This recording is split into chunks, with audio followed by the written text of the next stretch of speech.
ભાઈ મહેરિયા કે જેઓ ગેસની બોટલ સિલિન્ડર લેવા સારું ગાબટ મુકામે ગયેલા હતા અને એજન્સી જે સંચાલકો છે કે આ એડવોકેટ કિરણ મહેરિયા ઉપર હિંસક હુમલો કરવામાં આવ્યો છે અને તેઓને ગરદાપાટુનો માર મારવામાં આવ્યો છે, જાતિ વિશે અપશબ્દો બોલવામાં આવે છે।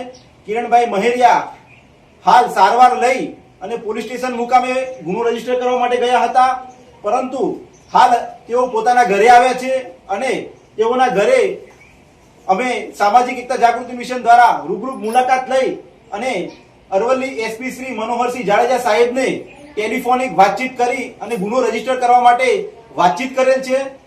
અમારી માંગણી છે ગુજરાત પોલીસ જોડે અને ગુજરાત સરકાર જોડે કે કિરણભાઈ સાથે જે બનાવ બન્યો છે એની તાત્કાલિક ધોરણે એફઆઈઆર રજીસ્ટર થાય અને તેઓની આરોપીની ધરપકડ થાય અને પોલીસ એનો વરઘોડો કાઢે અને સભ્ય સમાજમાં એવો દાખલો બેસાડવામાં આવે કે આવો ફરીથી કોઈ વાર કોઈના પર હુમલો ન થાય અને કિરણભાઈને સાચા અર્થમાં ન્યાય આપવામાં આવે।